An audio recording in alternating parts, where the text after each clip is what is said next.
Good day, family, and welcome back to Str8 NoCh8ser. I'm your host, Marquise Lupton. We begin every show with the good news, so let's go out to our general assignment reporter for more.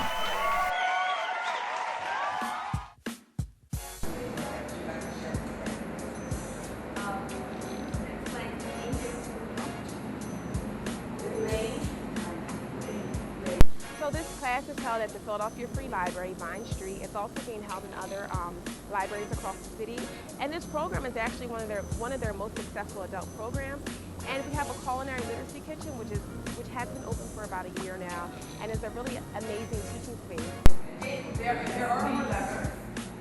There's less meat. It was a pilot last August, and they've allowed me to keep coming back because they're getting really good responses. For tonight's class alone, we've had about 40 people register. So really quickly, let's go first. How many food did they have to go already? Course, which is a 6-week course where people come and learn about different foods of the African diaspora and how to create them in a healthier way. Guys, you smell the turmeric and be familiar with it. What else?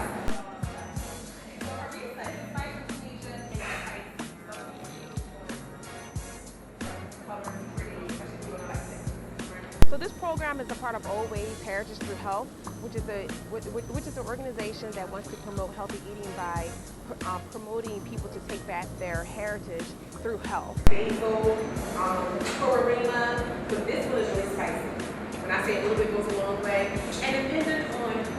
I think it's really important to do culturally relevant nutrition courses. So this class provides a healthy spin on foods that African Americans commonly eat, and it exposes them to other foods across the diaspora. So we use spices from Ethiopia, spin off of meals from the Caribbean to our southern collard greens. So it's important for people to be able to recognize the food that they're eating, to start to change into creating their already current meals into a healthier meal.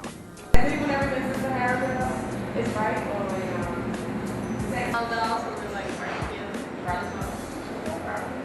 And this also helps us to not only celebrate who we are, but it allows us to embrace our health. We come from a very strong people. The traditional way of eating, people were healthy, but as we move towards modern day diets, we're losing our health. And African Americans are number one for many chronic diseases that are plaguing our community that are 100% curable or preventable. So it's important that we just reclaim our heritage, and health is not a part of our heritage. Diversity is, food, culture, celebrations, but disease should never be a part of anyone's heritage. Yeah, like Thanksgiving, Christmas.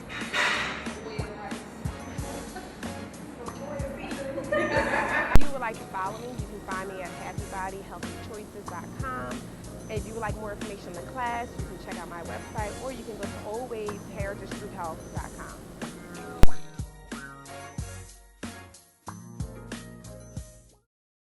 So ladies, did you ever wonder what your man is doing or gossiping about while he's at the barbershop? Yes, men do gossip. Well, today I have exclusive access to Trendsetter's Barbershop on Old York Road. So let's go inside and find out exactly what's going on.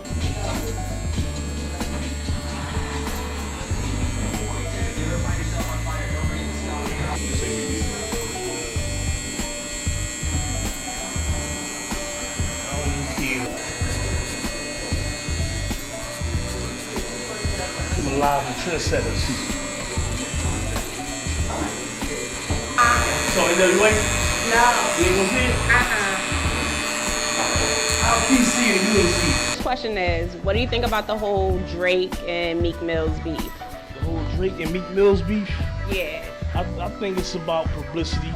Okay. I think it's for publicity, and as long as they keep it on the records, then I think it's healthy. It's for entertainment. Yeah, I feel like Meek should have did better than that. Okay. Yeah, Drake killed him, absolutely. And I was supporting Meek, and I was waiting for him to come back, and he did. And I'm upset about that. I deleted a couple songs. I actually deleted a couple of Drake songs. I deleted the mixtape off my phone because I don't feel like he wrote it. I heard a couple reference tracks, and he sounded like the boy that Meek said wrote it.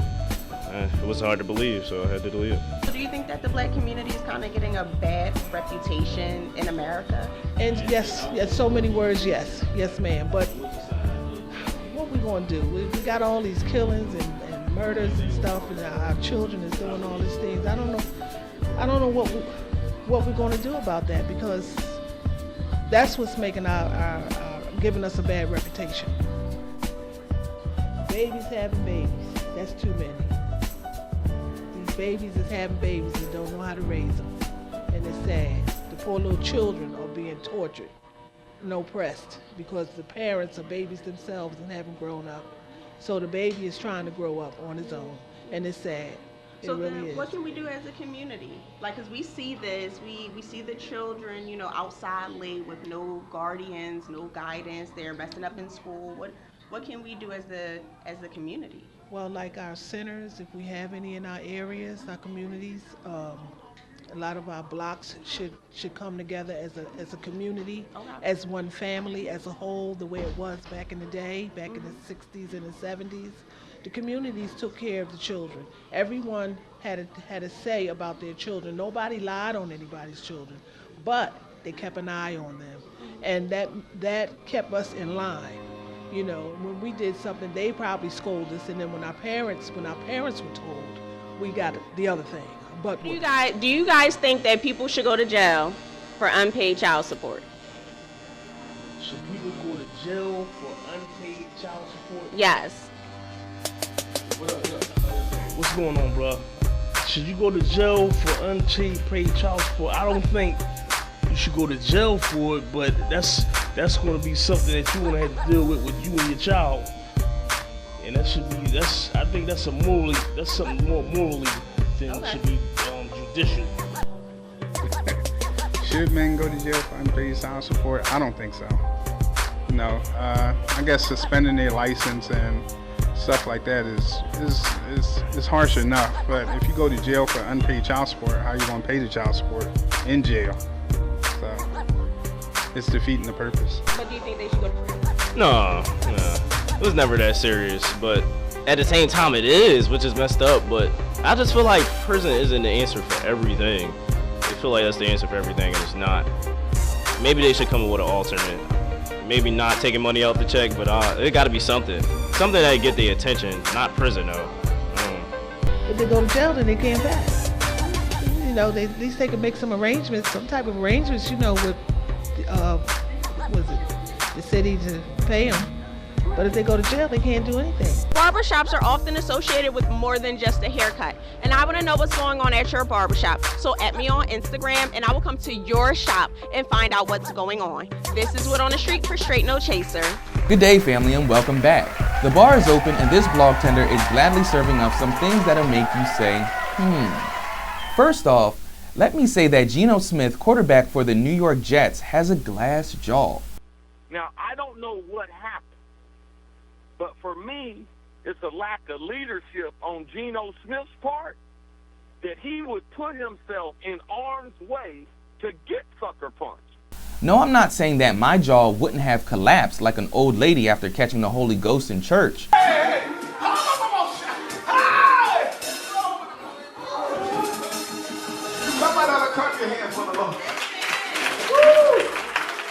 I'm saying that at 6'3", 221 pounds, you should be able to take a hit from someone 2 inches shorter than you. Yes, I understand that he, IK, and Impale is 40 pounds heavier than Geno, but don't issue a check that your jaw just can't cash. If someone is 20 pounds heavier than me and happens to be African, I'm going to pick and choose my words very wisely. I've watched The Lion King, and from what I've seen, Africans are ruthless. I mean, Scar did kill his own brother. Help me!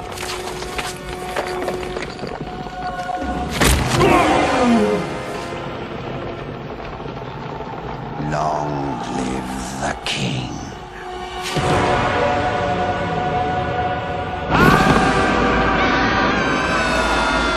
So now Geno is on his Kanye.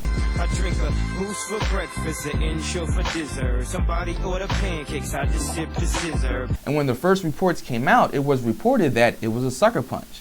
But now that the truth has finally surfaced, we're seeing that a sucker was punched. And while we're on suckers and punches being thrown, how about them Republicans? Talk about being sucker punched. I'm sure nobody could have predicted this surge from Donald Trump. When do we beat Mexico at the border? They're laughing at us. They're bringing drugs. They're bringing crime. They're rapists. The big lie, Obamacare. $5 billion we spent on a website. I hire people. They do a website. It costs me $3. Are you running? Are you not running? I am officially running for President of the United States. Except for maybe the entire Republican Party. Think about it, family. What does the GOP embody? Rich white men who have lost touch with the working class and who have controversial views on women. Sounds eerily similar to someone, doesn't it? You've called women you don't like fat pigs, dogs, slobs, and disgusting animals.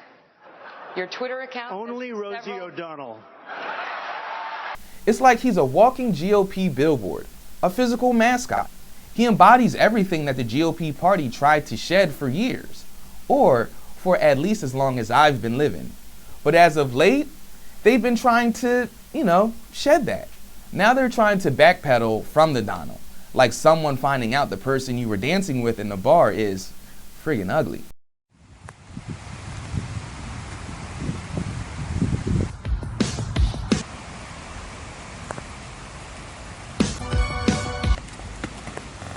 And they're trying to make the claim that that's not who they are as a party anymore. Talk about a sucker punch. Donald Trump is the GOP's version of a ratchet hoe, someone that embraces and embodies the negative stereotypes of one's culture.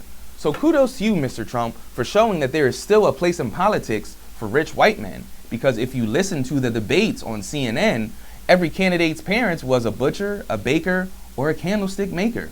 Started from the bottom, and now we're here. I'm Marquise Lupton, and that's Str8 NoCh8ser. Today we have with us Lanisha Holland, blogger, feminist, mother, and resident here in Philadelphia. She's here today to talk to us about her blogs, her feminist movement, and other things that she does here in the city of brotherly love. Lanisha, thank you for joining us today. You're welcome. So first off, there's a lot of bloggers out there, but from my experience, there's not too many feminist bloggers out there. So can you tell us a little bit about your blog, the components that make up your feminist blog? Okay. Well, I do have two blogs. One is womenroarlouder.com, which is dedicated to uplifting and empowering all women. So you can check it out and find, it highlights women and their accomplishments, whether it be present or from the past, that have a voice to inspire others. If they can do it, so can you. And then I also have a blog, it's a mommy blog, it's called justhismommy.com, where you can follow me and figure out how I make it work as a single mother. All right, so let's focus on your feminist blog first. Okay. Why did you decide to write in that niche? To be honest, it's just something that I have a passion about. I'm very obviously pro women and women's rights. I want women to know that they don't have to be limited. They can do anything that they want to do. I know a lot of times we're discriminated against because we are women and we are not looked to be on the same level as men, but that's not true at all. Okay. And what are some of your works that you have written so far? What did they focus on? Well, my latest post is Perfection is an Illusion. Perfection really, it varies. It varies between cultures, it varies between men and women. It's really, beauty is in the eye of the beholder. So my perfection, what I consider to be perfection, is not going to be the same as your perfection. And women, we have a lot of pressure to conform to certain standards. But really, who makes up these standards? If you can't conform to what the media says is supposed to be perfect, you find yourself being depressed or you don't feel like you're as good as you're supposed to be. But really, we should just be trying to be the best possible person that we can be. You're already perfect. There's someone out there that thinks that you are perfect the way that you are. So just try to be the best possible person that you can be and be happy with who you are and just try to improve upon those things every day. All right. So what kind of feedback have you been receiving about your feminist blog? Well, I do get some comments here and there. People just like the article. They feel inspired. I really just write about what I'm feeling at the moment, and hopefully it will, even if it's just one person, hopefully, it will help them see themselves in a better light and know that they can do anything that they want to do, and they shouldn't let other people judge them. All right. And with your second blog, what does that focus on? Well, it is about being a single mother. I do have my little mommy confessions on there. Sometimes I post recipes, my goals, the things that I'm trying to get accomplished, parenting, just things like that. So you can follow and see how I make things work. All right, and what kind of things can we find on that blog? How does Lanisha Holland make it work? Well, I am frugal. I do budget my money very to the T. My latest post was about my son picking up a coloring book that at first I didn't want him to pick it up because it was Doc McStuffins, and that's typically geared towards girls. But I'm okay with that. I want him to be okay with his choices. It doesn't matter whether it's a sports coloring book or a Barbie coloring book. It's just a coloring book that has nothing to do with anything. I asked him, why did he make that choice? And he said, because I like Doc McStuffins. I asked him, why did he like Doc McStuffins? He said, because she helps all toys. So. All right. Yeah. All right, and when you're writing both blogs, do you have a process that you go through? Because those are two very different things. Yes. I mean, they can overlap in some aspects, but for the most part, it's kind of like apples and applesauce. So how do you get your mind ready to write your feminist blog versus how do you get your mind ready to write your blog about you and your son? Well, it really has to do with what I'm thinking about at the time, what's in the media. Mostly my mommy blog, Just as Mommy. It's just the day-to-day things that I'm going through as a mom. Like, what am I thinking about at that moment in time? Like, what types of activities is he doing? But for Women Roar Louder, it has a lot more to do with what's going on in the media and who's being vocal or who's making accomplishments. For example, what's going on right now with Planned Parenthood and the defunding of that. So.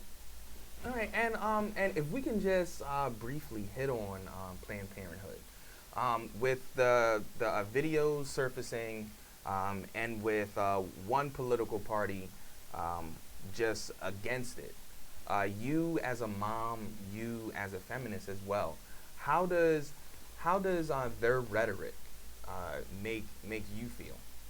Well, I am pro-choice. I don't feel as though anyone's rights should be taken away from them. One of the main reasons why they're looking at defunding is because of some of the practices that have been coming out lately. But abortion is such a small percentage of what Planned Parenthood does. They educate on safe sex. They do testing for STDs and help you get rid of your STDs, but as well as cancer screenings. So I think it's bigger than just abortion. You're talking about a woman's right to have, the opportunity to be able to have the health care that they need and affordable health care that they need. If you defund Planned Parenthood, you're not just taking away the option of a woman having an abortion. You're taking away all of that, which could open up a can of even bigger worms. Very so. true. Very true. All right. So for our viewers, how can they get in contact with you? How can they get access to your blog? Well, you can follow me on Facebook and Twitter for at Women Roar Louder or at Justice Mommy. All right. Well, I appreciate it. Thank you very much. And hopefully you can come back again. Yeah. Today in Have a Seat, we're giving our first seat to Governor Christie. This dude was once the grand poobah, the big man on campus, pun intended. The darling of the GOP party. Now look at you. Ever since you hugged that black guy, no disrespect, Obama, but ever since you hugged that black guy, your political career has spiraled out of control. Now, I'm sure Bridgegate and the fact that you're basically Bluto in a suit doesn't help. Yes, New Jersey is stronger than the storm, but apparently Chris Christie isn't stronger than a man hug. Mr. Bernie Sanders. I did have you at 3 seats, but Gino swooped in and claimed that award for today. But Mr. Sanders, I get it. You fought for civil rights decades ago. You helped with some civil rights legislation decades ago. And gasp, you marched with Dr. King. Great, I'm happy for you. And those are all great things. But come on, shouldn't you give black voters a little bit more credit than to constantly comment about how you marched with Dr. King as if Dr. King is our Lord and Savior? Yes, Dr. King was a great man, but give us black voters a little bit more besides you marching with Dr. King. Where were you for Ferguson last year? Baltimore this year? NAACP March to Selma going on right now. Mr. Sanders is doing an all too often I'm cool vote for me act for the black voters. Just like when Clinton went on Arsenio Hall and played the saxophone. What's next? Hillary Clinton pulling a Rachel Dolezal? You, sir, can have 2 seats. And finally, Mr. Geno Smith. This is a classic case of when keeping it real goes wrong. I learned at a very young age not to piss off Africans. Throw it! I dare ya!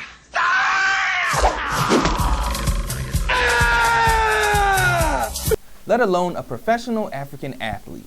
Sir, why didn't you just pay that man his money? Was that meaningless $600 worth nearly half the season?